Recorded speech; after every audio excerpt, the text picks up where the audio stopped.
Vous êtes-vous déjà arrêté pour réfléchir jusqu'où le péché peut nous mener? Imaginez un endroit si corrompu, si envahi par la méchanceté, que Dieu a estimé qu'il n'y avait plus de solution.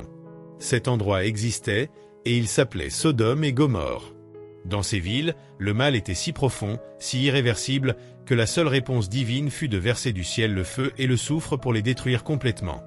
Mais pourquoi Dieu a-t-il pris une décision aussi drastique? Que s'est-il réellement passé à Sodome et Gomorrhe pour les amener à ce point de condamnation? Restez avec moi, car tout au long de cette vidéo, nous explorerons cette histoire percutante. Et avant de commencer, abonnez-vous à la chaîne et activez la cloche pour ne pas rater les prochaines vidéos.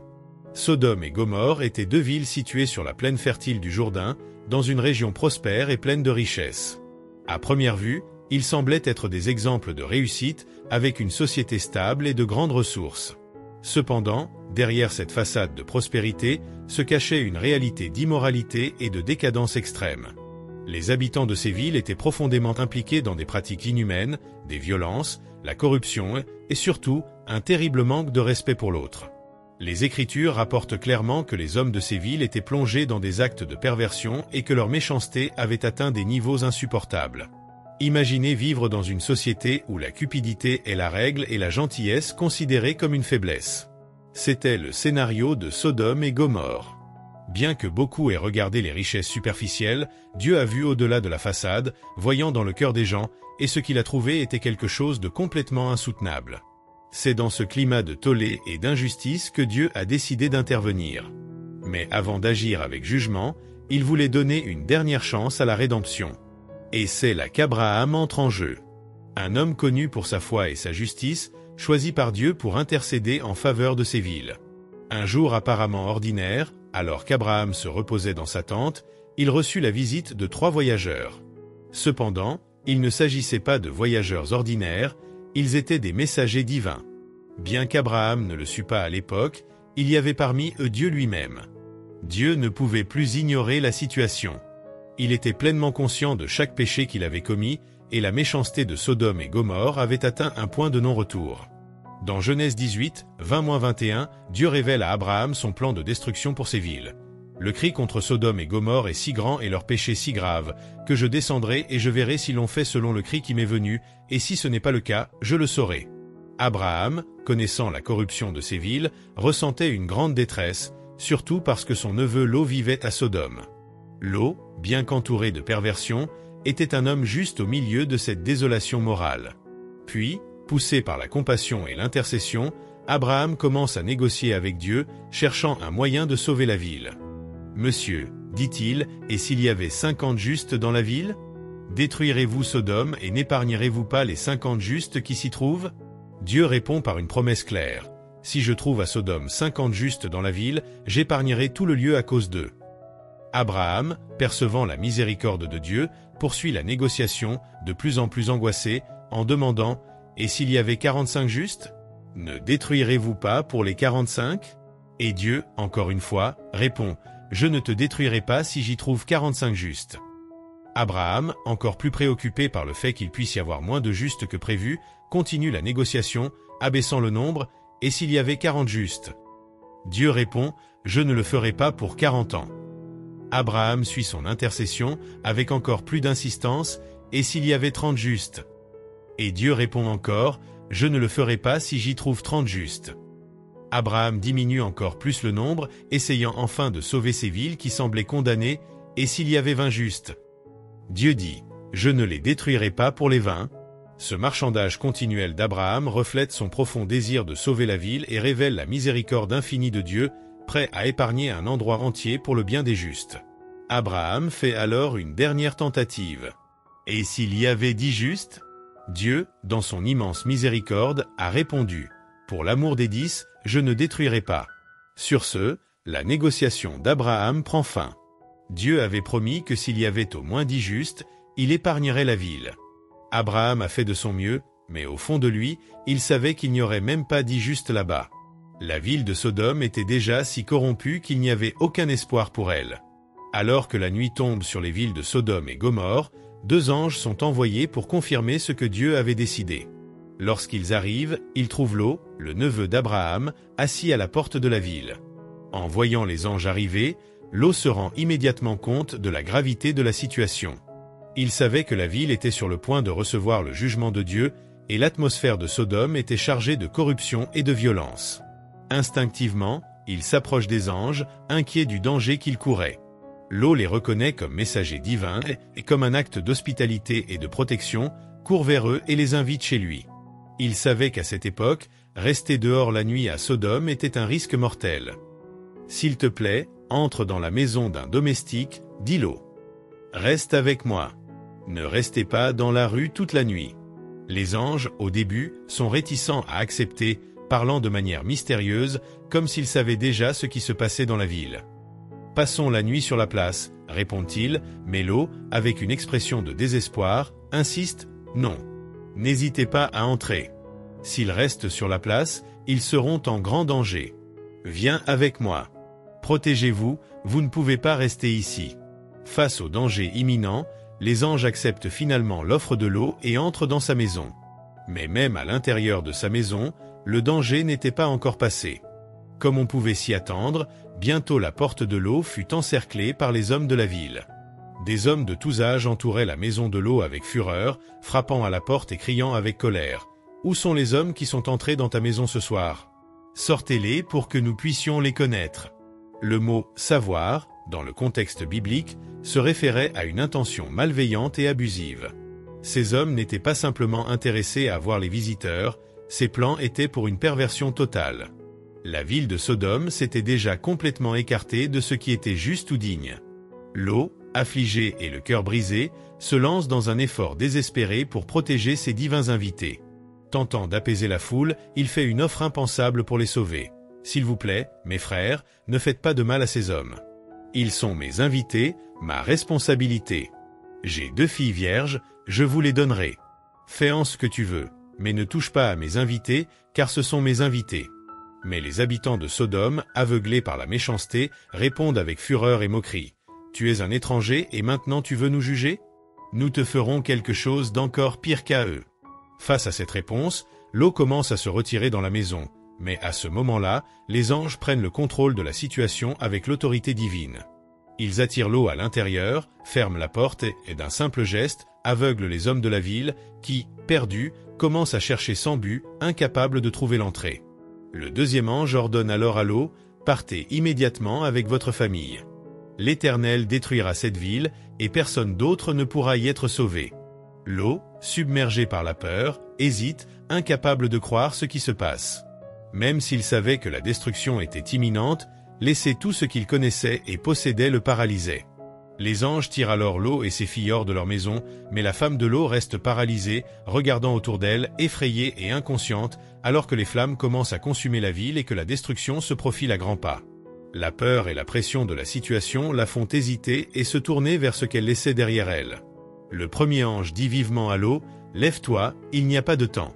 Fuis vers la montagne, sinon tu périras aussi. » Lot, toujours paniqué, regarde sa femme, ressentant la douleur de la voir hésiter, mais les anges sont implacables dans leur mission. Ils savent que la destruction est inévitable et que personne ne doit être laissé pour compte. Puis le deuxième ange répète l'ordre, « Fuyez maintenant, il n'y a plus de temps pour regarder en arrière. » Avec un dernier regard de désespoir, Lot et ses filles continuent de courir, désespérés de sauver leur vie. Mais alors qu'ils courent pour se mettre à l'abri, quelque chose arrive à la femme de Lot. Elle ne peut résister à l'envie de regarder en arrière la ville qui l'a accueillie, tout ce qu'elle savait. Et à ce moment-là, sans aucun avertissement, elle est transformée sous les yeux de sa famille. Son corps commence à se durcir, ses yeux sont fixés sur l'horizon, et avant que Lot ne puisse réagir, elle devient une colonne de sel. Lot s'écrie de désespoir, « Non, non. Regardez devant, allons-y. » Mais il est déjà trop tard. La femme de Lot est condamnée, transformée en un souvenir éternel de quelqu'un qui n'a pas pu laisser le passé derrière lui. Il est devenu un symbole d'avertissement pour les générations futures. La désobéissance et l'attachement au passé peuvent conduire à la ruine. Sa figure immuable, faite de sel, devient un témoignage de ce qui se passe lorsque l'on ne suit pas la parole de Dieu. Le premier ange répète fermement, « Fuyez, il n'y a plus de temps. Le Seigneur a déjà décrété la fin. » Le cœur lourd pour la perte, Lot continue la course avec ses filles, voyant les flammes commencer à consumer la ville. La terre tremble sous le poids de la destruction imminente. Le ciel semble s'ouvrir avec une fureur surnaturelle. Le feu et le soufre tombent du ciel, consumant tout ce qui les entoure. Le bruit des explosions et le rugissement du feu se mêlent aux cris de désespoir de ceux qui étaient encore dans les flammes. Mais les anges continuent de les guider, les éloignant de la ville. Alors que la famille de Lot s'enfuit dans les montagnes, la chaleur du feu devient presque insupportable. Sodome et Gomorrhe sont consumés par les flammes, comme une grande fournaise ardente. Les maisons, les rues et même la terre elle-même sont englouties par le feu éternel, envoyé par Dieu en punition de la méchanceté qui s'y était installée. Le deuxième ange dit alors, d'une voix grave et autoritaire, « Ceci est le jugement de Dieu. » Une telle perversion ne pouvait plus continuer. La ville, qui était autrefois riche et pleine de vie, n'est plus que cendre. Lot et ses filles, n'osant pas regarder en arrière, continuent à courir, sachant que le jugement divin est irréfutable et ne peut être évité. Les flammes derrière eux illuminent le ciel, reflétant le jugement de Dieu qui s'abat sur cette terre. Le feu tombe sans cesse, ces flammes si hautes qu'elles semblent vouloir toucher les étoiles. Les rues de la ville se transforment en rivières de feu, consumant tout ce qui reste, tandis que la fumée s'élève vers le ciel comme un rappel de la destruction totale. Les habitants de Sodome, même s'ils essayaient de s'échapper, étaient déjà perdus. Le jugement de Dieu ne pouvait être évité. Il n'y avait plus de salut pour ceux qui, sans repentir, s'étaient livrés au péché. Les flammes ont englouti la ville, jusqu'à ce qu'il ne reste plus qu'un champ dévasté. Il n'y avait plus de maisons, plus de gens, seulement le souvenir d'un lieu qui n'était plus qu'un écho de destruction, un avertissement pour tout le monde. Lot et ses filles, épuisées et le cœur lourd de pertes, arrivent enfin à la montagne. Là, les anges les guident pour qu'ils s'éloignent davantage, et surtout, qu'ils ne regardent pas en arrière. La souffrance dans leur cœur est immense, mais l'avertissement des anges résonne dans leurs esprits. Celui qui regarde en arrière, le cœur tourné vers le passé, périra. Lorsqu'ils sont loin de la ville consumée, le premier ange déclare « Maintenant, vous êtes sauvés. Le Seigneur les a épargnés. Mais ce qui reste de Sodome et Gomorrhe ne sera jamais habité. Ce lieu sera un rappel éternel du jugement de Dieu contre la perversion et la désobéissance. » Le deuxième ange, d'un ton solennel, ajoute « Maintenant, allez.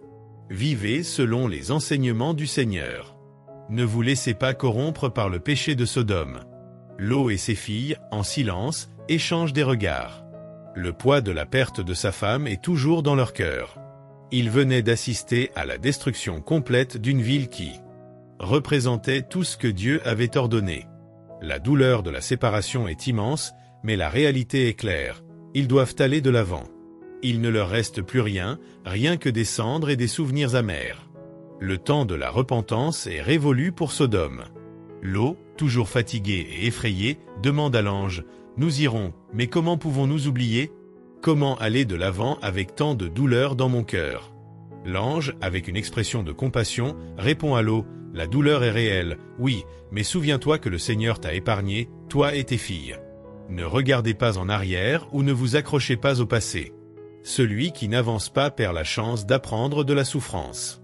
La miséricorde de Dieu est grande, mais il faut accepter le pardon et recommencer. » Lot regarde ses filles, encore secouées et effrayées, mais se rend compte que malgré les difficultés qui les attendent encore, il y a une lueur d'espoir à l'horizon. Il sait que le chemin à parcourir ne sera pas facile, mais c'est un nouveau départ. Avec un profond soupir, il murmure « Allez, les filles. Le Seigneur nous a donné une seconde chance. Nous ne pouvons pas le gaspiller. » Désormais plus déterminé, Lot commence à marcher, emmenant ses filles loin de la destruction. L'horizon, bien que couvert de fumée, offre un petit espoir de renouveau. Cependant, les souvenirs de Sodome, ainsi que la perte de sa femme, les accompagneront tout au long de leur vie. Pendant ce temps, les anges observent ce qui est laissé derrière. La ville de Sodome, aujourd'hui complètement détruite, est une mer de flammes et de fumée. Le cadre est un rappel éternel de la justice divine. Le feu consume toujours tout ce qui l'entoure, et la terre qui était autrefois fertile et prospère est maintenant devenue un désert sans vie et sans âme. Le premier ange, d'une voix grave, dit « Le Seigneur a parlé, et son jugement a été exécuté. » Le deuxième ange, avec un ton d'avertissement, déclare « Que cette destruction serve d'avertissement. Que tout le monde se souvienne que si le Seigneur est miséricordieux, il est aussi juste. Il entend les cris des innocents et n'ignore pas le mal. Cependant, la destruction de Sodome n'est pas la fin de l'histoire. Ce n'est que le début d'une profonde leçon qui sera racontée et re-racontée pendant des générations. Lot, ses filles et même les anges savent que les paroles de Dieu continueront à résonner dans la mémoire de tous ceux qui entendent ce qui s'est passé. Le premier ange se tourne alors vers Lot et l'avertit. « Souviens-toi, Lot, que chaque pas que tu fais maintenant est un choix. Choisissez la vie. Choisissez le chemin de la justice. Que l'héritage de Sodome n'habite pas en vous. » Alors que Lot et ses filles poursuivent leur voyage, le paysage autour d'eux semble figé dans le temps. Mais la destruction et la rédemption vont de pair. Chaque choix sera désormais plus important que jamais. La leçon est claire. L'attachement au péché, à la corruption et au mal peut conduire à une ruine irréversible. Lot, les yeux fixés sur l'horizon lointain, réfléchit à voix basse, « Plus jamais. Je ne regarderai jamais en arrière ce que nous avons détruit. Ce que le Seigneur a fait, il l'a fait pour une raison, et nous devons l'honorer. » Il continue à gravir la montagne, s'éloignant de plus en plus de la destruction, mais le poids de cette expérience douloureuse reste gravé dans leur cœur. Lot regarde ses filles, qui marchent à ses côtés, et sait que, malgré la profonde perte qu'elles ont subie, ce chemin sera marqué par la foi, la confiance, et surtout, l'espérance d'un avenir meilleur. La fin de Sodome et Gomorrhe n'est pas seulement la fin d'une ville, mais un témoignage que, bien que la justice divine soit sévère, elle est toujours accompagnée de miséricorde pour ceux qui se repentent et cherchent une nouvelle voie. La ville de Sodome devient maintenant un symbole éternel que le mal ne reste pas impuni, mais aussi que l'occasion de recommencer n'est jamais totalement perdue pour ceux qui peuvent encore entendre la voix de Dieu. Alors que le soleil commence à se coucher, illuminant les montagnes au loin, un sentiment de paix commence à envahir Lot et ses filles. La destruction est derrière nous. Maintenant, ce qui compte, c'est demain, la promesse d'un nouveau départ. Bien qu'ils ne comprennent pas pleinement la raison de tout ce qui s'est passé, ils savent qu'ils sont vivants, et c'est suffisant pour croire que le Seigneur a encore un plan pour eux. Nous devons vivre selon les principes de l'amour, de la bonté et de la droiture, murmure Lot à lui-même, ressentant le poids de la responsabilité de guider sa famille sur un nouveau chemin. Il comprend maintenant que, plus que jamais, ils doivent éviter les pièges de Sodome, la corruption, le péché et la poursuite effrénée des richesses et des plaisirs éphémères. Nous devons poursuivre ce qui est juste, ce qui est bon aux yeux du Seigneur. Alors que la lumière du matin commence à briller, comme si c'était un signe que l'espoir ne s'éteint jamais, Lot et ses filles continuent leur chemin, maintenant plus déterminés et le cœur plus ferme. Ils ne savent pas ce que l'avenir leur réserve, mais ils savent que le chemin qu'ils doivent suivre est un chemin qui honore Dieu et cherche à vivre selon ses enseignements. L'avenir peut être incertain, mais la foi et la confiance en Dieu seront vos guides. Ces récits, qui sont décrits dans les chapitres 18 et 19 du livre de la Genèse, montrent une réalité de corruption, d'égoïsme et de violence qui dominait les villes de Sodome et Gomorrhe. Ces lieux, qui semblaient autrefois prospères et puissants, servent maintenant de symbole d'avertissement pour nous tous. La destruction de Sodome et Gomorrhe nous rappelle qu'aucun péché ne restera sans réponse. Cependant, en même temps, cela nous enseigne aussi que là où il y a repentance et foi, il y aura toujours une chance pour un nouveau départ. Bien que ces villes aient été consumées par les flammes, l'écho de leur chute ne sera jamais oublié. Cela nous met au défi de réfléchir à nos propres vies, au chemin que nous empruntons et à la façon dont nos choix peuvent affecter l'avenir. Je sais que c'était un sujet intense, plein de leçons profondes, et si vous êtes arrivé jusqu'ici, cela montre déjà à quel point vous êtes engagé à apprendre et à réfléchir sur les enseignements que la Bible nous offre. Alors, je veux faire une invitation. Partagez dans les commentaires ce que vous avez appris ou ce qui vous a le plus marqué dans cette histoire. Y a-t-il quelque chose que vous avez vu dans les villes de Sodome et Gomorrhe qui résonne avec les défis que nous rencontrons aujourd'hui? Si vous connaissez quelqu'un qui a besoin d'entendre ce message, veuillez partager la vidéo.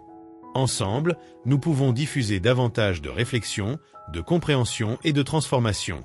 Merci d'être avec nous jusqu'à la fin. Que Dieu soit avec vous tous et que nous continuions, avec foi, vers un chemin de changement et de croissance.